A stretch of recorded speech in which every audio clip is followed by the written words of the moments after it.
Hello and welcome to this slow unpacking of the Phyrexia All Will Be One draft booster pack. And if you want to see more, I might do the other ones as well. There are riches here where we have a lot to choose from. But I thought let's start with this and have a little bit of fun. So one thing I wanted to do that I've been trying is getting back to the more long form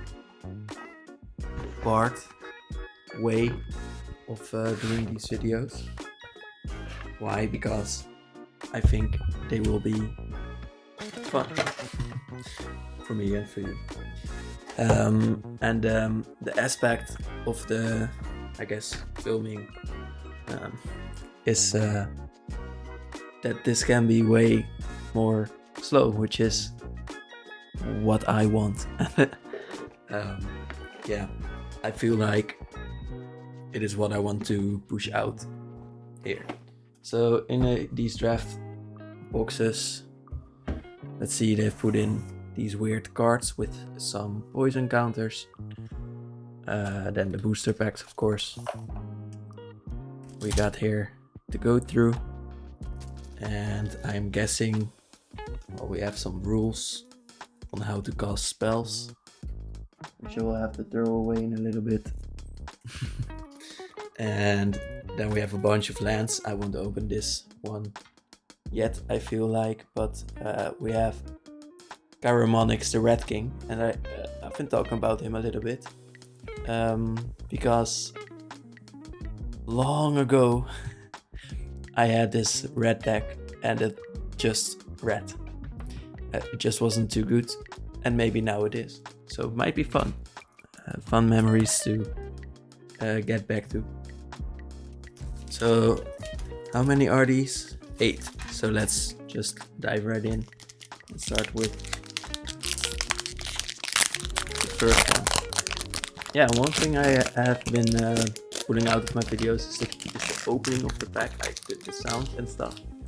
And I feel like that is a big part of the fun to me is that sound and getting the Pavlov reaction for yourself. So that's one thing that will be returning here. Ooh, that's a nice land there in the back. I don't know what this is, to be honest. And I need to rearrange my mind. No, my camera.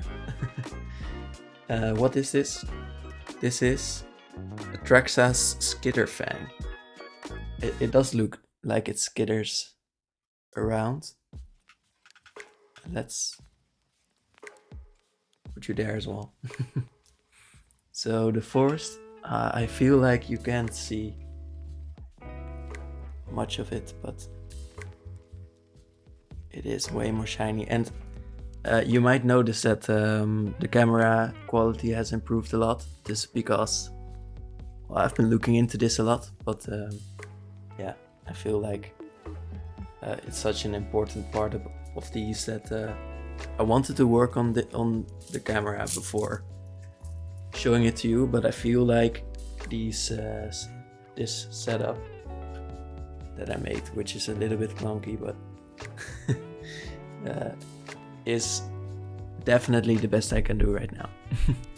Meltweb Curator, very interesting card, I would say, because this is the internet that I was talking about, and now we have a card that represents that internet of Jin-Gitaxias. So I feel like that is a very fun card to talk about a little bit more. This one I think I have shown before because it's an elephant fighting a huge horse-like machine from Urabrask. And the elephant has been grown into a massive one as well, which I wonder how the fractions did that. Icker is a word that the fractions use for oil. Why? Because it sounds icky. I assume. Charforger, definitely someone from Urabrask. When he enters the battlefield, create a goblin. That is something Urabrask loves because these are so open-minded. Whenever another creature or artifact you control is put into the graveyard, so that is something he loves as well, churning through your creatures and artifacts. You put an oil counter on them and remove 3 from him, and exile the top card of your library. You may play that card. So with the 3, with the extra goblin, you get a bit closer to that, I guess. But maybe a sacrifice theme, which I think Urbrask, like again, would love.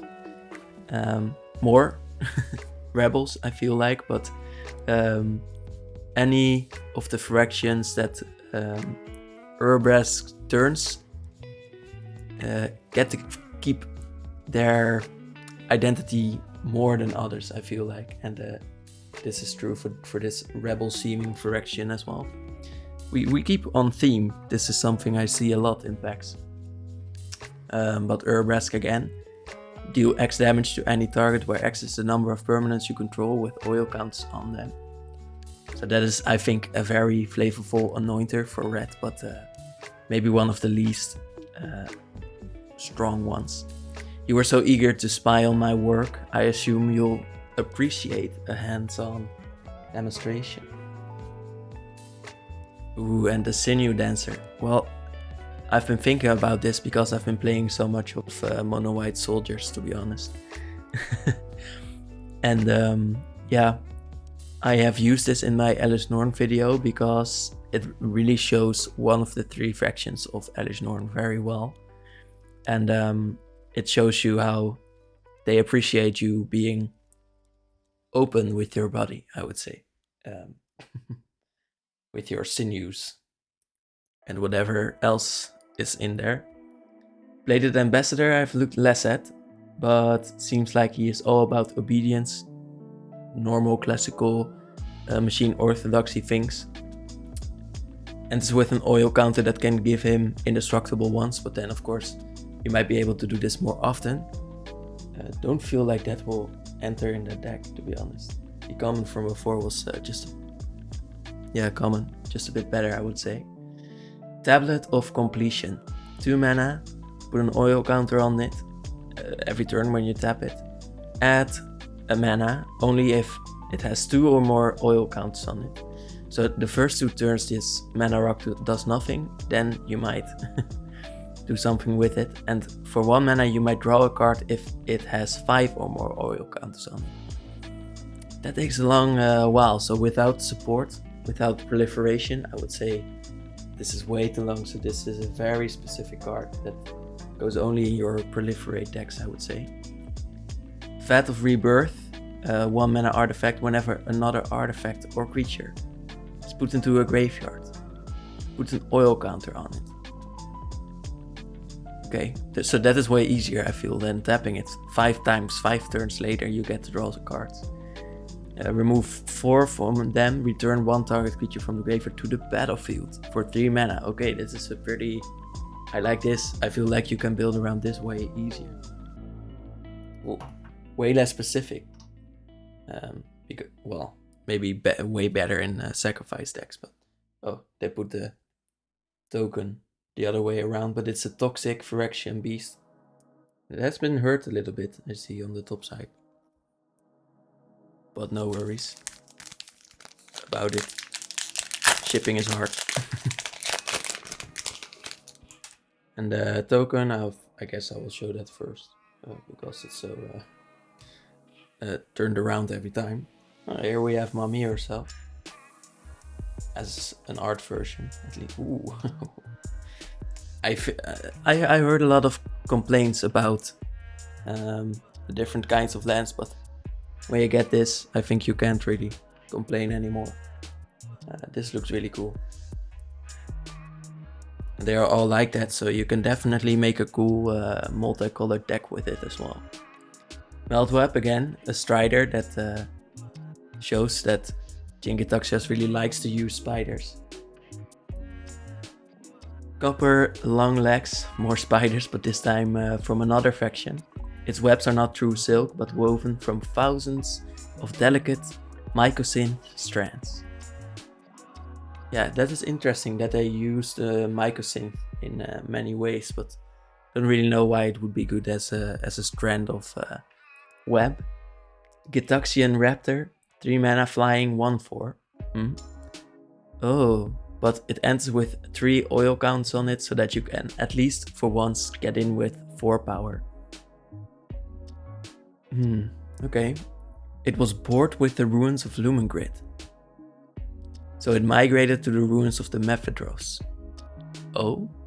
So it is a deserter, sort of, maybe. So that is interesting as well.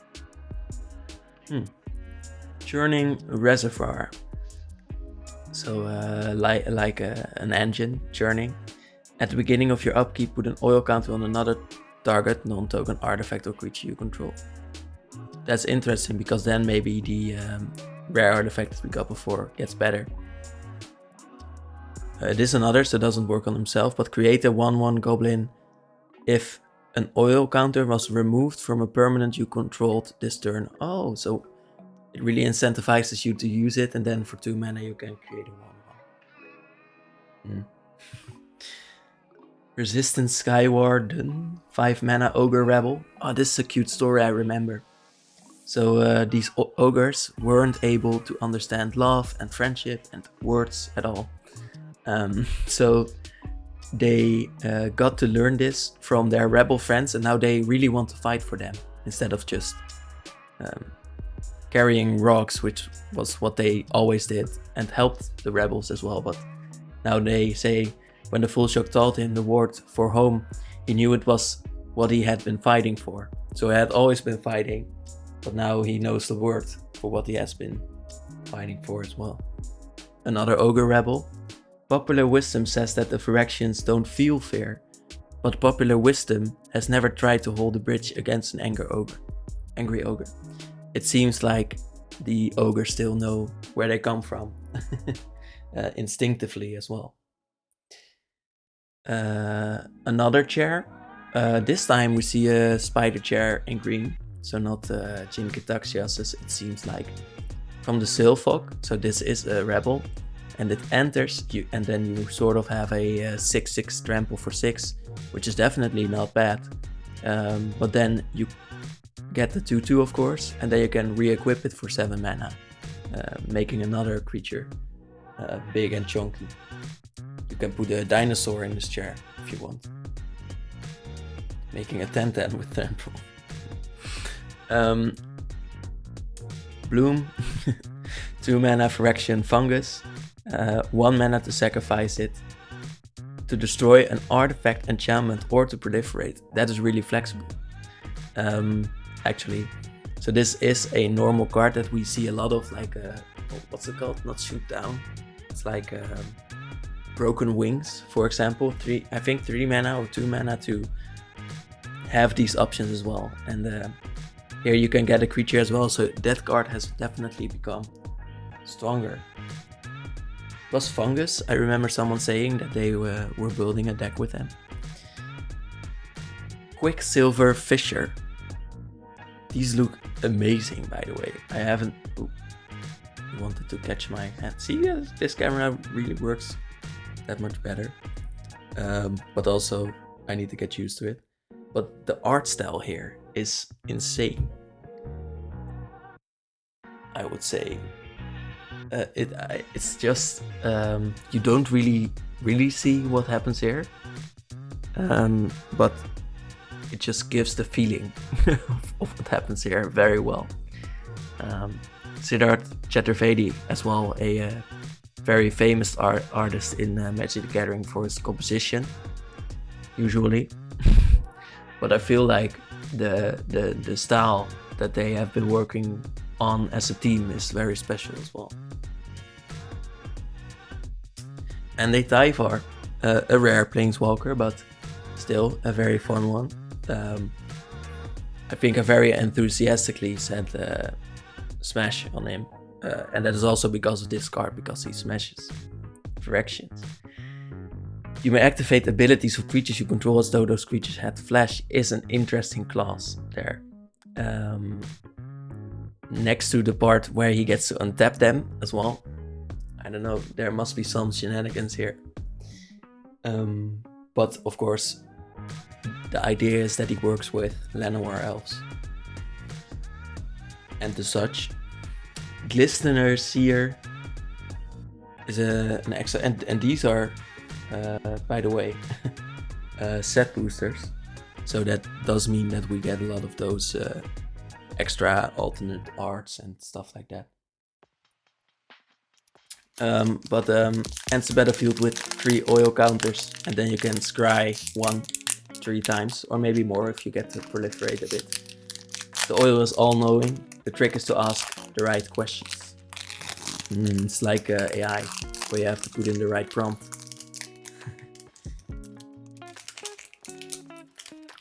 You should say that I would at this point be pretty good at opening these. We got a rule instead of a token. So let's put that on the side. And then we have one of the Domini, of which we haven't really got that much more interesting lore. But we do know that they come from the land itself, and that they predated the Raiders, so that they are even more primal forms of their colors. And it seems like they are shouting out in anger at this moment, for their color identity has been forgotten a little bit, and maybe they want to try to get it back, or so it seems. The swamp, this cycle of lands, of course, showing the Phyrexian symbol in many ways. And you can see that here the little stripe through the black sun, which is not really a star, so it's more like a moon. 3 mana to tap enchanted creature, and it doesn't untap, and then you proliferate. I feel like proliferate is a very strong effect though. So this on top of a sleeping charm, which has been a card like a year before, is pretty impressive to me that I managed to put that in there. Whenever you cast a non-creature spell, put an oil counter on Sawblade Scan. Then remove an oil counter from them. It deals 1 damage to each opponent. So we have seen stronger versions of this, but this definitely goes into the mono-red, the deck where you add 1 damage to every ping. This definitely goes in there, I feel like, because there's a lot of instants and sorcery, so you will do this every turn, and it loves that reach that deck does. Ruthless Predation, 2 mana, fight spell, pretty good, and then +1/+2. I usually value these at an alright rate in my drafts.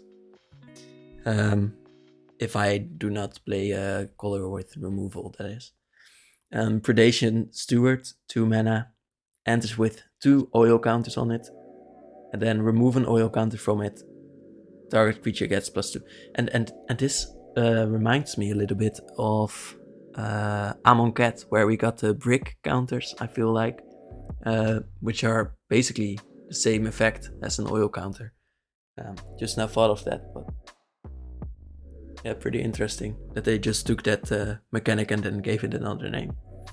But it has way different flavor, of course. Here we have a 4 mana 3/2 with flying, and then it becomes a +1/+0 in flying and a 2/2, I guess, apart from each other. That's how I feel like you should value these, like a maybe is a 4 mana 3/2 with flying good, pretty okay. So it would be playable at least. So then this would be very good, but the equipment cost is 3 mana. That's a bit high for an equipment, so you wouldn't really play it for that, I feel. But the flexibility is nice. Again, 2 mana 2/2 with First Strike and Trample can be very good in a, let's say, aggressive, fighty, how do you say, like the cantrips that give extra power. It becomes very good. Very flavorful for a halberd as well. A 3 mana whip. What's how do they use that? That seems impractical, but let's not talk about that part then. But equip abilities you activate of other equipment cost 1 less to activate. So this is still 5. Then you pay 3 mana for a 2/2 with double strike. That's pretty good, I would say. You can do a lot with that. But I feel like you want to use this in a very dedicated equipment deck where the equipping itself is a plus side. 3 mana, deal 5 damage to target creature or planeswalker. Huh? That permanent loses indestructible as well. Wow.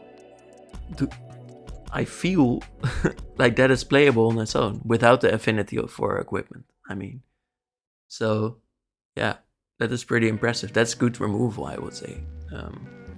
And it does want you to be in equipment. It becomes even better. I think this is a really good design, as it's not warping any formats. I think, but still a very good piece for the equipment deck, and easy to get. Here we go with the different art again. Sawblade Scamp, 1 mana haste. Oh, we got that just before. Oh, that's interesting. Yeah, you could use that there, like I said, in the mono red deck, and I think the extra art helps with wanting to play it.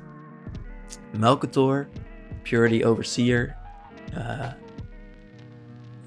So I think this is from another cycle, and yes, it is an elephant wizard, but I think this is from another cycle where they put a couple of colors from the Phyrexian tribes, let's say, and put them together to make a new creature. So here we have Elish Norn's Purity with the Jin-Gitaxias Overseer, and then you get this guy who wants to check for Purity in his, what are they, golems.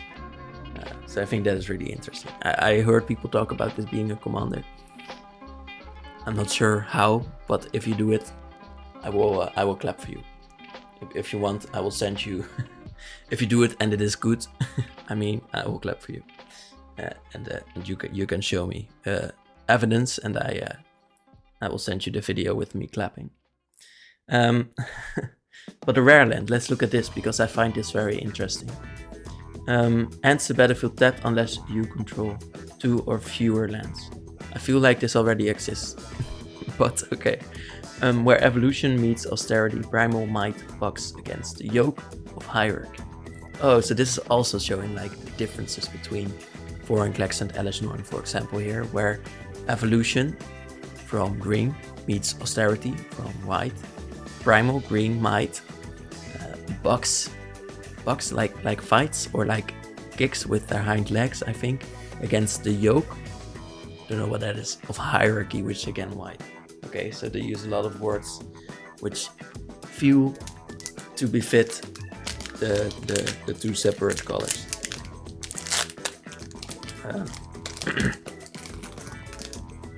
Ooh, this one smells good. I mean, like it's made of card.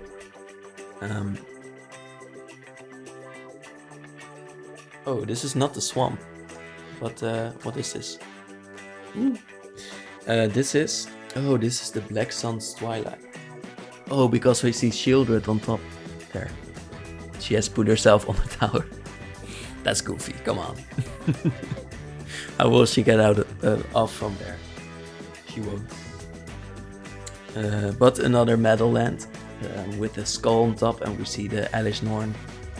Or what did someone call it today? A motorboat or something? Jet ski, yeah. The jet ski on the bottom. The Hunter Maze, so this is the place where Vorinclex plays around. Tapped Greenland, which you can sacrifice to draw a card later. In Vorinclex's domain, only the mightiest survive, and all are prey in his endless hunt. Oh, sorry. Are you okay, guys? I punched you. Was not my intention. Oh yeah, this is another cycle with the bombs. I think they are all skull bombs, and this one is then from the maze. You can sacrifice this to draw a card, or for 3 mana sacrifice it to give target creature +3/+3 and trample. Then draw a card.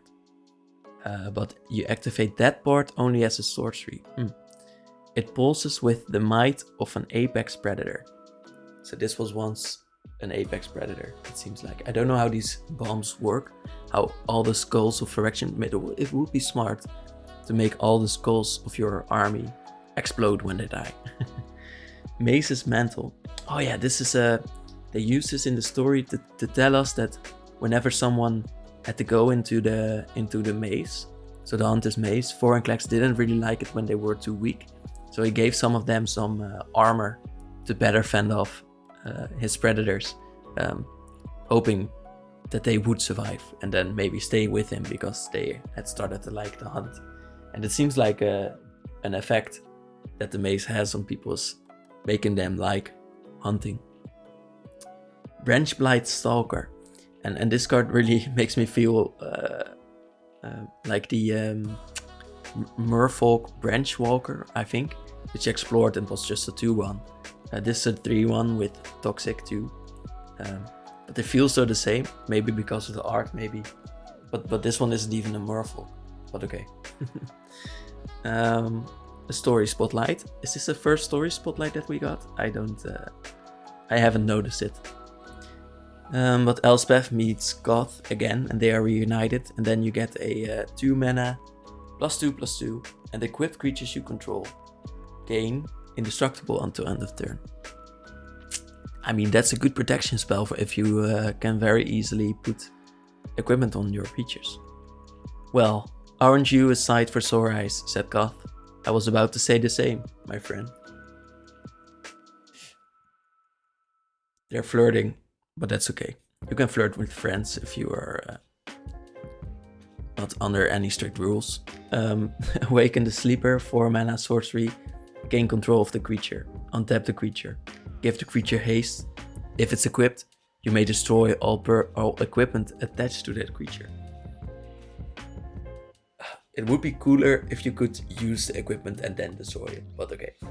Without faith in each other, we truly would have nothing left. Isn't that right, Malak? Malak? Darvin, Mirren Rebel, last words as well. Oh, that's a sad story, so he also dies. Oh, the sleeper killed him. Oh, I just now understood. Malak is a sleeper. Tamiyo's immobilizer. So Tamiyo has been learning how to use these cameras, I guess. I don't know how this works yet, flavor-wise. Visitors to the surgical bay often become permanent residers. They like it there. It's like a vacation spot. But you can tap target artifact or creatures 4 times by tapping this. Well, and removing one of the 4 oil counters is what I mean. Oh, again, yeah. So yeah, it seems like Tamiyo has gotten tentacles. I don't know how. And I haven't seen more of those tentacles, I feel like. But I am interested. 3 mana for a logbook.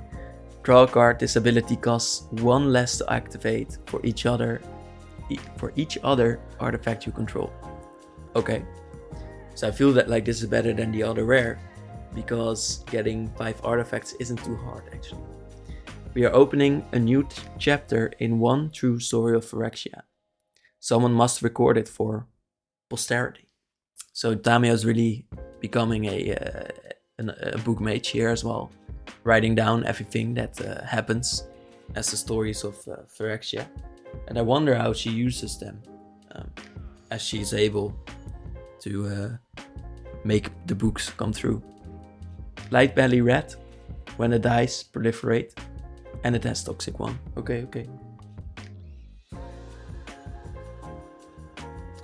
Miglos Maze Crusher. So a little bit of staying in the maze theme.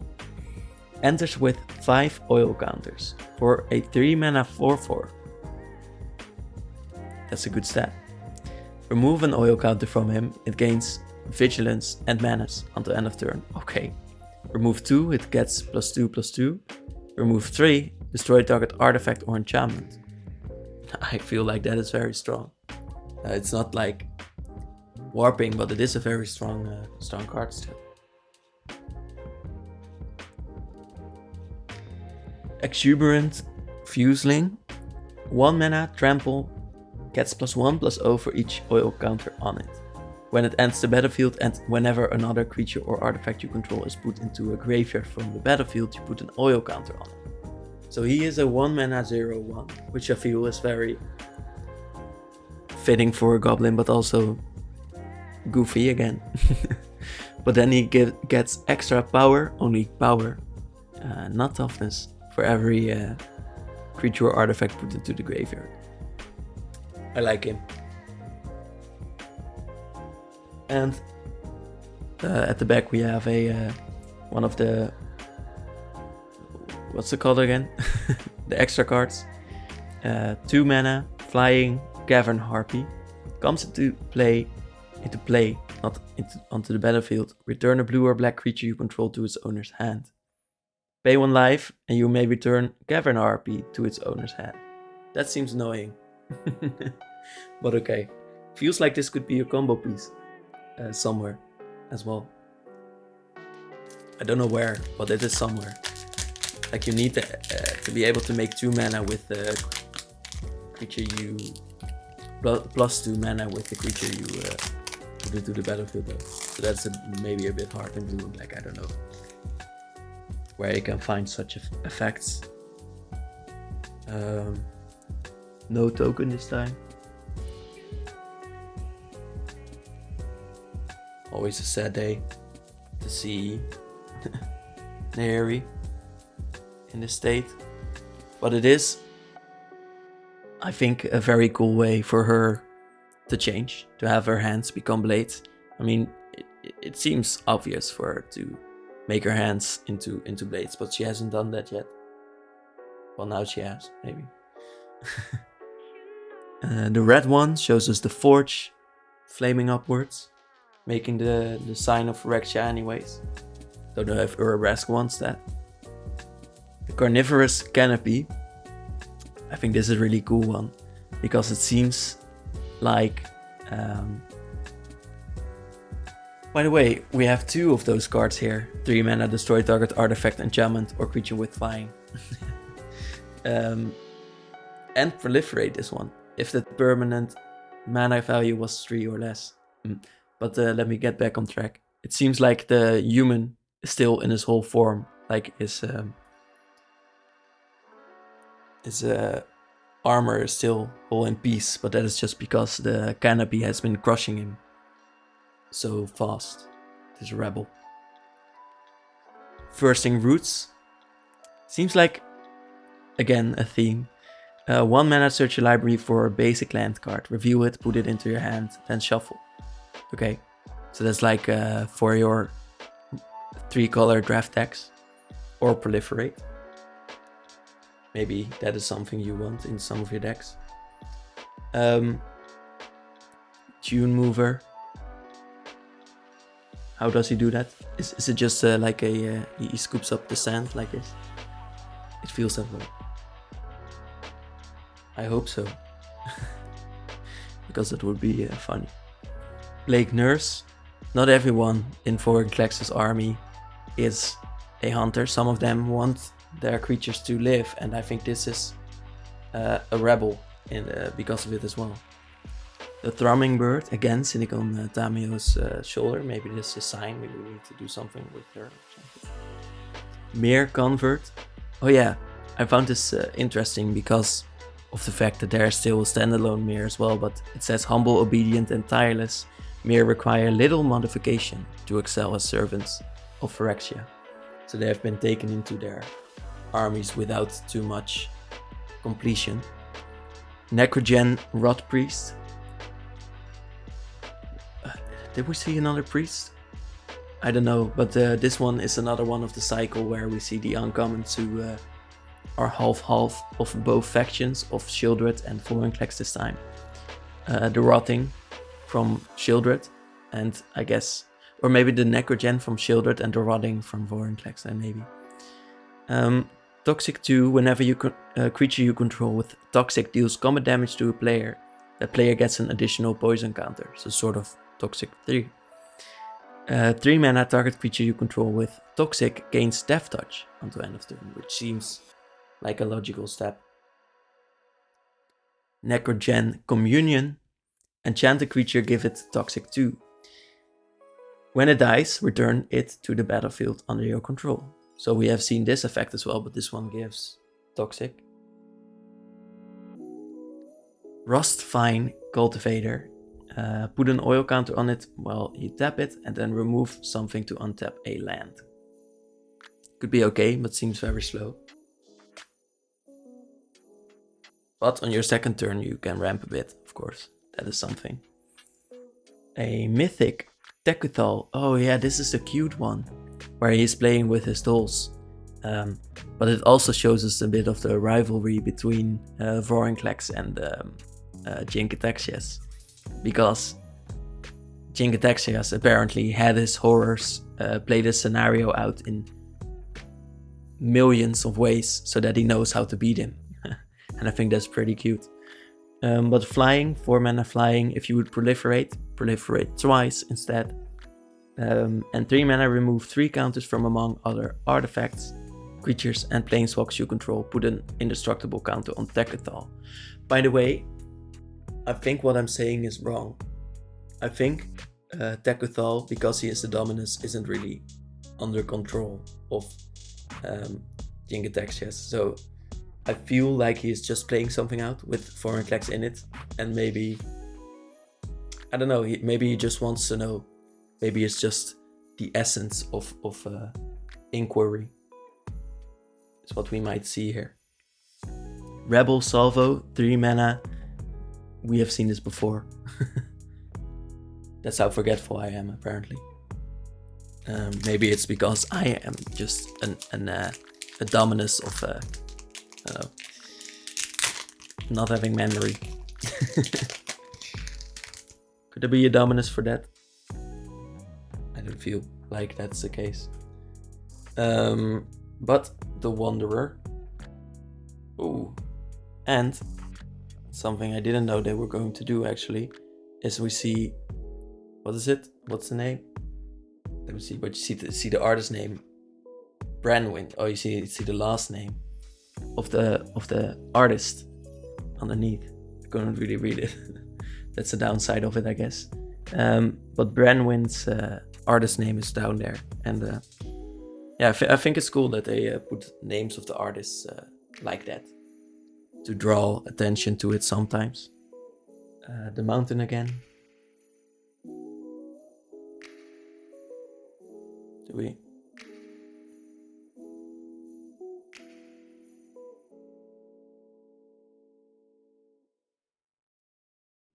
Oh, I will do this.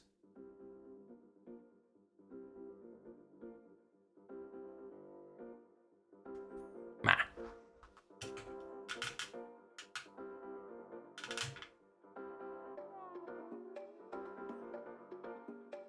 It wants to focus on my playmat, I don't know why.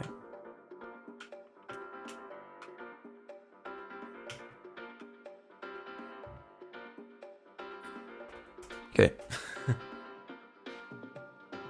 I don't mind him having his own life, but... Anatomist. Oh, he is playing with one of Elish Norn's soldiers, or the helmets of one. An inconsistency in a routine vivisection sparked a revelation about the... It was an accident, I believe, but I don't believe this, actually. Sparked a revelation about the inner workings of the Orthodoxy Centurions. It was an accident in Jinkataxias' army? I don't think so. I think it wasn't an inconsistency in a routine vivisection. Vivisurgence Insight. Seems to be a zombie, maybe? But draw 3 cards, proliferate. Draw 3 on 5 mana is the rate. Huh. Experimental log 290. Leaving the subject's pain receptors active appears to yield an unprecedented combination of incoherence and hyper-awareness. Well, good to learn. The Surgical Bay, so this is our theme, I guess. Jinkataxias' domain. Strange and terrible experiments iterate toward perfection. We just saw that. Unbound by ethics, indeed. Surgical Skull Bomb is Jin's one. Draw a card again, so that's what it always does. And then 3 mana as a sorcery, you can also return target creature to its owner's hand. It crackles with the intellect of a twisted genius. Oh, and these are Tamio's tentacles as well. Escaped experiment. How many mistakes will Jin-Gitaxias make? I don't believe this. One morning, the test subject decided to perform trials on the scientists. Yeah, no, that does seem like a mistake. 2 mana, 2/1. When he attacks, target creature an opponent controls gets less power, where X is the number of artifacts you control. Okay. So is that better than tapping something? Sometimes it is. The bloom again. We saw it before, but this time other art. Voidwing Hybrid. Flying Toxic, 2 mana, 2/1. That's good rate. When you proliferate, return it from your graveyard to your hand. Okay, seems annoying, but interesting nonetheless. Oh, and it is another like hybrid where it's a flying creature with tentacles from Jin, and then from Elish or Shieldred, we see the fact that it is a bat, I guess. Tainted Observer, green and blue. Phyrexian Bird, this is a bird if you didn't know. Flying Toxic, 3 mana 2/3 with flying is less impressive than a 2/1 for 2, I feel. Whenever another creature enters the battlefield under your control, you may pay 2 if you do proliferate. It's a lot of proliferation, I like that. And I know where this goes in as well. 2 power. Mere Convert, we see another one. Let's see the art here. In the embrace of the mother of machines, hard work never goes unrewarded. Seems like they got the reward of staying themselves a little bit. Ooh, and the Blue Sun's Twilight. I feel like this would be usable as well as a steal spell. So it's blue, blue, and X, and gain control of target creature card with mana value X or less. If X is 5 or more, create a token that's a copy of that creature. So 7 mana, steal a 5 mana creature, which means you sort of exile it from your opponent, I guess, destroy it, and put it on your side. While it's not really destroyed, that's kind of what happens. So it's like a 2-for-1 is what I mean to say. Where once there was ignorance, Jin-Gitaxias brought knowledge and an age of progress down. That's how the Phyrexians feel about it. Mirren Bardiche. A 5 mana 4/3 with Vigilance. I would say still on par with what we normally see with commons. And then from 4 mana to give a creature +2/+1 and Vigilance. And it's not bad. 6 mana Mycosynth Lattice. Not Lattice. Lattice, but this Lattice. All permanents are artifacts, and also the cards that aren't on the battlefield. Spells and permanents are colorless. Players may spend mana as though it were any mana of any color.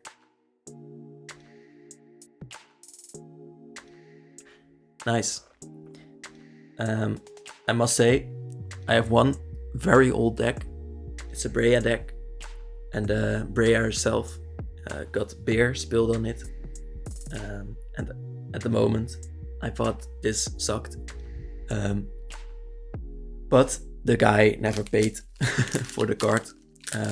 And I never replaced her, even though I liked the card because it was my first commander deck.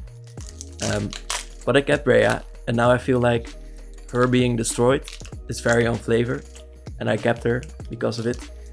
And this card is already in it, but yeah, I feel like it is still nice to see, and I don't know, maybe I will change it for this, because for me, opening the cards on here is a bit of emotion as well, because I've been working on this for so long, a year.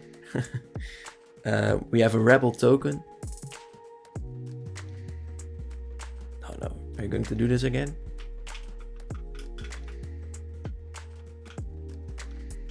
He wants to. He likes my playmat, I feel. Maybe we need to do a bit more with it. Let's do that first. What we see, another Tyvar, sort of strangling Tybot, so sort of he is doing that. And then we have another metal planes. Yeah, it's sort of working. Okay, yeah. So a sort of strategic, what was it? Like filter and draw, I guess. Anoint with Affliction. 2 mana instant. Exile target creature if it has mana value 3 or less. That's pretty good for 2 mana, definitely. Exile that creature instead.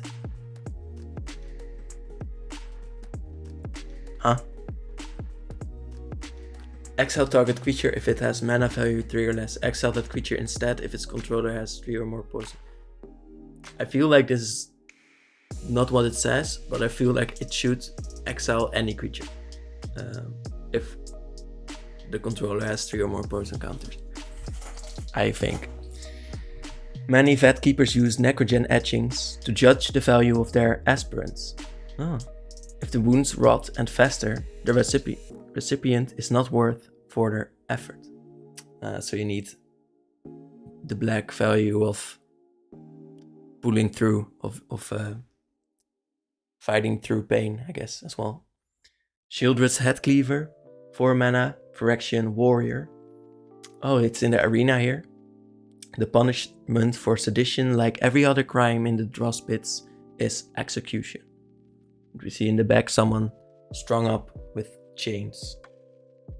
Scheming Aspirants, showing us that the humans of Phyrexia need a lot of smarts and scheming to become one.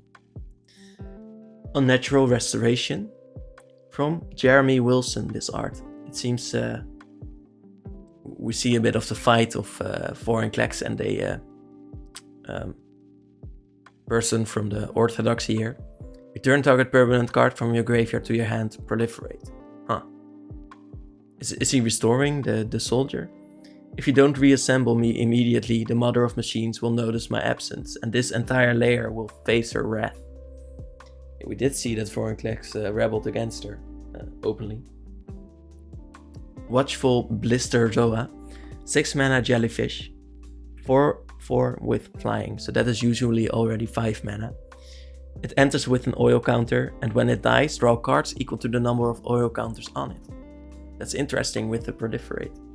After a series of ambushes, Ulbrek, I don't know who that is, demanded a sentry with no blind spots.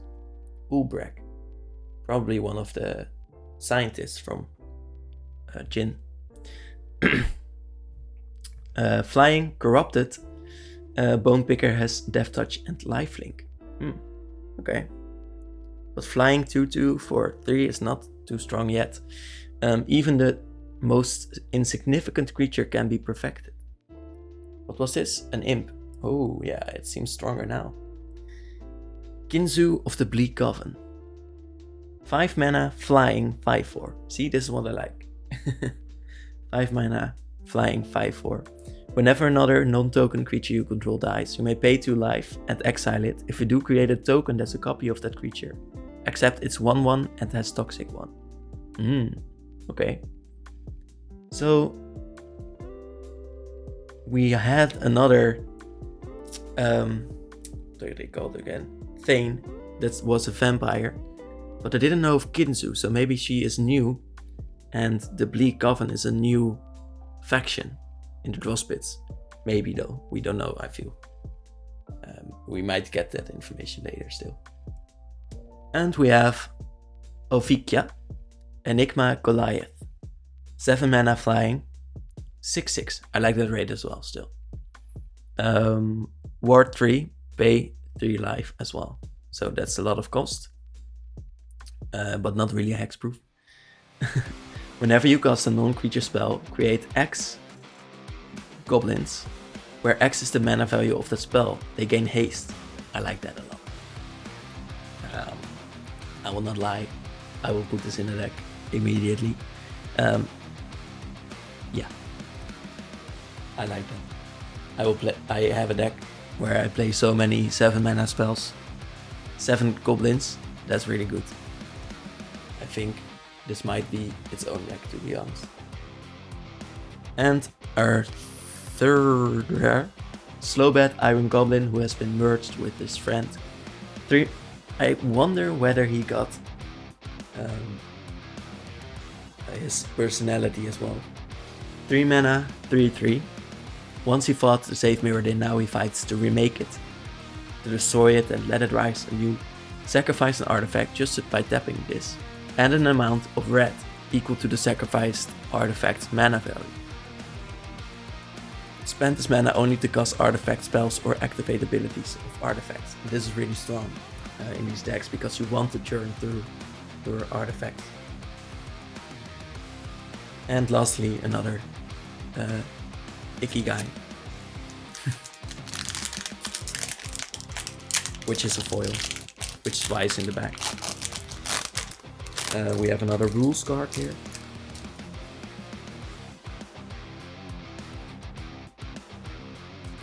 And the art from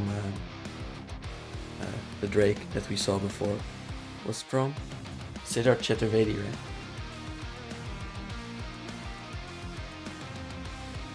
I think so. I'll check it. Yes. The swamp we've seen before. We have a Vorak, I don't know what it is, but it's contagious. And I feel like this first told me about how Vorinclex was going to use a lot more poison in this set. When he enters the battlefield, look at the top 4 cards of your library, reveal a land, put it into your hand. Put the rest on the bottom of your library in a random order. If you didn't put your card into your hand this way, proliferate. So it's a 3 mana 3/3 already, then you could give it proliferate, or you could get a land into your hand, and I feel like that is very strong. Pestilent Siphoner seems like a mite, but isn't. It's more like a mosquito. Flying 1/1 with Toxic 1. Needs to get in 3 times before you get the benchmark for 3 Toxic. The Praetors of the other spheres privately wonder how Shieldred always had a surplus of glistening oil at their disposal, and they were losing it for some reason. The Blightbelly Red, which we've seen before, but this one looks, I feel like, a bit cooler, honestly, with how it's flinging itself. Infectious Inquiry, 3 mana, draw 2, lose 2, each opponent gets a poison counter. Draw 2, lose 2 is, I think, 2 mana usually, but still not bad. I give you pain, you give me information. A simple trade, is it not? Plus they needed this for the extra Toxic, I assume. Ickerspit Back Basilisk, 3 mana 1/3 Death Touch, that's a bit harsh. Warm Forges and Tasty Goblins lured from the Hunter Maze to the Quiet Furnace. Oh. So this is a cycle as well, where the flavor text shows us that a creature moved from a place, the Hunter Maze, to the Quiet Furnace. We have seen this before, I will show you. Because it doesn't seem like a cycle, but it is. I don't know if I can find this fast, but I feel like I should be able to. You always have such a stack when you unpack a set booster box.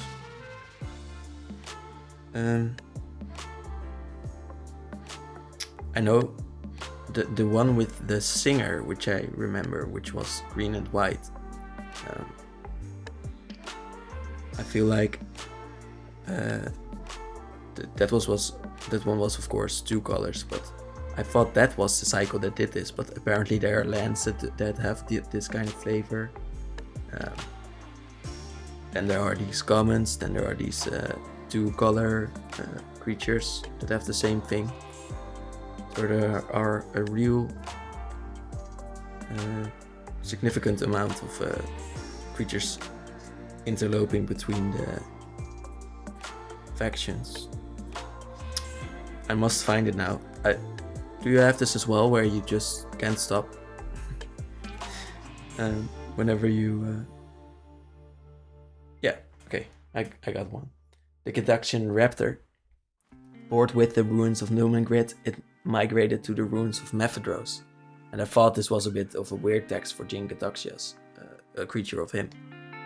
But here we see warm forges and tasty goblins lured it from the hunter maze to the quiet furnace.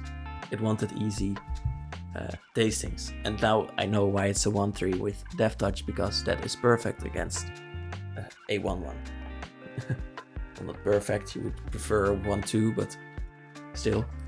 Trawler Drake, 3 mana flying, 0-0, that's not good yet, but enters with an oil counter and it gets +1/+1 for each oil counter on it. That is very good, I would say, because of the proliferate. And also whenever you cast a non-creature spell, put an oil counter on it. This goes fast, I would say this might be a deck.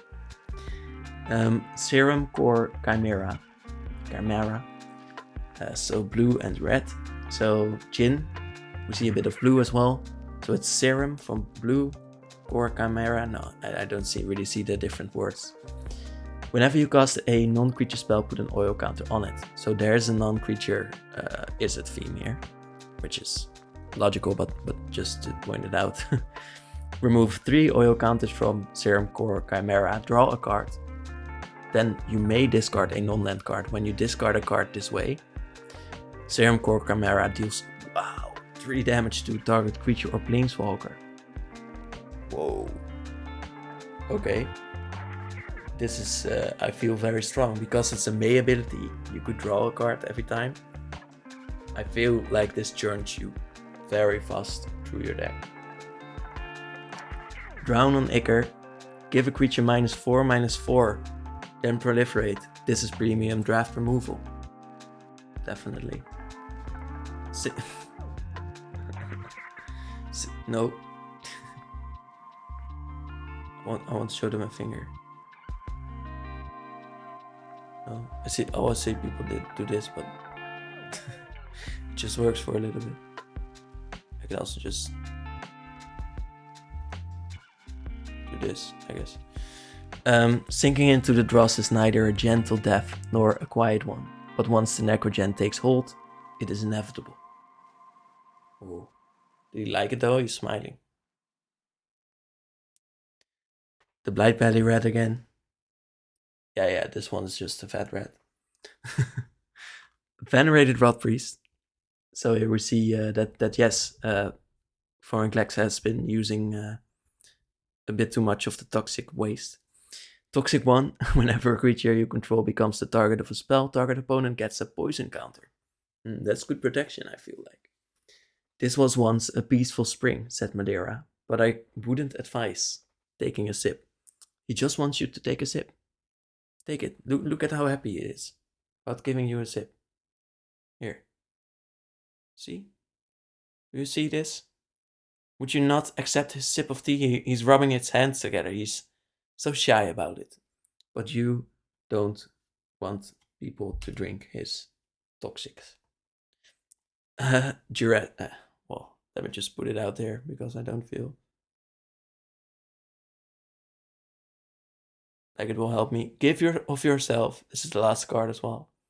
For completion awaits the cleansed.